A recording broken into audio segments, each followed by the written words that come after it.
나도 알고 있는 말인데 왜 하지? 내가 행복할 수 있을까?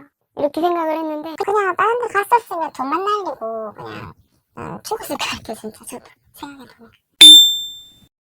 저런 사람은 감추는 게 많은 사람이었어요. 편한 척하고 잘난 척도 하고 뭐 있는 척 이런 척을 많이 하는 사람이었는데 그게 하루 이틀 정도는 되게 창피하고 그런 내 모습이 너무 싫은 거예요. 평생을 척을 하고 살았으니까요. 그냥 본연의 순수한 제 모습 그대로가 나오는 거예요. 이제 그런 제 모습이 좋은 거예요. 그게 가장 많이 변한 것 같아요. 그전에는 이 일을 하다가 무너지면 또 이럴 줄 알았어가 되고 무기력한 구렁텅이에 있다가 다른 무언가를 시작하려고 해도 나중에 또 무너지겠지. 난 원래 그랬으니까. 지금은 내가 한 만큼 한 계단 한 계단 올라갈 수 있다는 그런 느낌? 확신이 드는 거죠. 이제 생각 자체가 희망적으로 바뀌죠. 그 전에 제가 잠을 못 잤던 이유는 몸이 너무 무겁고 계속 어디가 아프고 내가 걱정거리가 정말 많았어요. 여기 오니까 신랑님 보고 김사님 어머님 믿고 그런 걱정거리는 이제 무의미해진 거죠. 나한테 집중할 수 있으니까요. 바위 눌림도 없고 잠도 잘 오고 이런 게 진짜 평범한 거구나. 그래도 무당이 된다면 마수대에 들어가면 제대로 배울 수 있겠다 마음을 먹고 온 거죠. 근데 언제 내 인생이 힘들지 않은 적이 있었나? 그러고 나니까 막상 들어와서 겪어보니 일이라는 느낌보다는 배운다고 생각을 해요. 힘들지 않아요. 오히려 배워가는 게 행복하고 그리고 눈을 뜨는 게 너무 행복해요. 오늘도 또 새로운 걸 배우겠구나. 그리고 몸이 너무 가볍고 모든 게 다 행복했어요. 사실 저는 누가 나를 그렇게 앉혀놓고 이것저것 가르칠 때 그거를 100% 좋게 받아들인 적이 없었던 것 같아요. 너가 그렇게 잘났어? 저건 나도 알고 있는 말인데 왜 하지? 속에 있는 부정적인 생각들 그런 것들을 어머님이 다 짚어주시고 꺼내주시고 그러면서 또 정신을 차리게 되고 그냥 그 한마디 한마디가 너무 소중하게 느껴지는 거예요.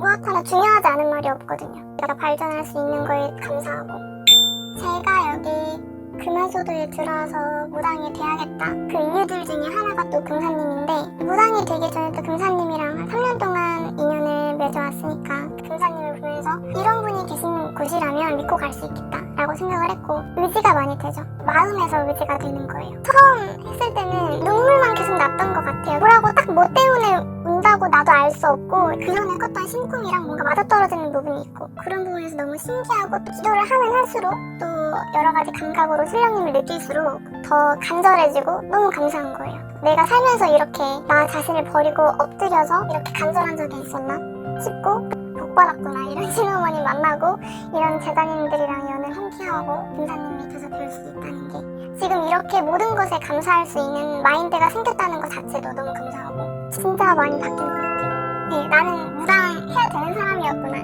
너무 행복하다 라는 생각. 신어머님, 오라버님 사랑합니다. 나랑 해야 되겠다 이거는 있었는데 제 상황들이 뭐 돈을 마련할 수 있고 인생을 바꿀 수 있다는 그런 희망도 없었거든요. 그래서 이제 제가 막 제 딴에 노력을 해본다고 마련도 해보려고 했는데 진짜 안 되더라고요.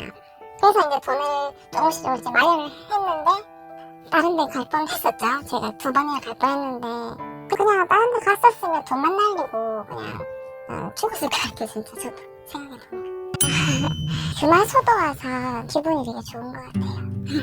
제자님들도 다 밝으시고 서로 챙겨주시는 모습들이 되게 보기 좋더라고요. 어디 가서 남을 챙겨주는 거나 예의 같은 것도 잘 모르고 했었는데 챙겨주시는 거를 저도 많이 받다 보니까는 저도 그렇게 할 수 있는 것 같고 다들 너무 좋으세요. 기도하는 부분도 이제 어머니와 감사님이 바로바로 그거를 기도를 하면서 깨닫는 부분들이 좀 생기는 것 같아요. 기도도 하다 보니까는 어머니, 금사님, 제자님들도 그렇고 되게 존경스러워요. 다른 데 갔었으면 이렇게까지 기도를 할 수 있었을까? 또 이렇게 잘 이끌어 주셨을까? 기도를 매일 할 수 있다는 게 되게 좋아요. 계속 이끌어 주시는 대로 그렇게 갈 생각이에요. 그래서 감사합니다. 어머니, 금사 선생님 감사합니다. 미디어 막 이렇게 통해서 유튜브 통해서 봤을 때는 신내림 받고 끝 아니면 뭐 시어머니하고 헤어지고 그러고 막 굿다우라고 그러고 그런 걸 많이 봤거든요. 근데 여기는 직접적으로 다 이렇게 보시면서 신에 대한 자세, 마음에 대한 자세, 생각에 대한 자세, 행동에 대한 자세를 모두 보시면서 잘못된 점 하나하나를 다 고쳐주시잖아요. 그게 정말 틀린 것 같아요. 다른 기도를 다니고 보면은 어지럽혀진 곳에서 기도도 해야 되고 저는 기도 처음 받아갔는데 막 짐치고 막 촛불 켜놓고 그냥 오잖아요. 쓰레기 버리고.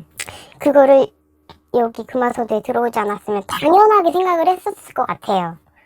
무당은 징을 쳐야 되고 시끄럽게 해야 되고 날 막 뛰어다니고 초를 켜고 고함을 지르고 막 했을 것 같은데 그걸 당연히 생각했을 것 같아요. 근데 금화소대 왔을 때는 모든 걸 청결히 깨끗이 신에 대한 예의 그런 걸 알기 때문에 기도하기 전에 항상 주변을 청결히 우리가 어지럽히지 않고 기도 갔을 때는 어머니께서도 직접 손수 쓰레기를 다 치우시는 거 보고 정말 잘 왔다. 나는 진짜 청 먹어야겠다. 그걸 느꼈어요. 그리고 우리는 조용히 기도를 다른 사람한테 피해도 안 주고 기도를 하고 그런 맛에 그런 거는 정말 어디 가서도 못 배울 것 같아요.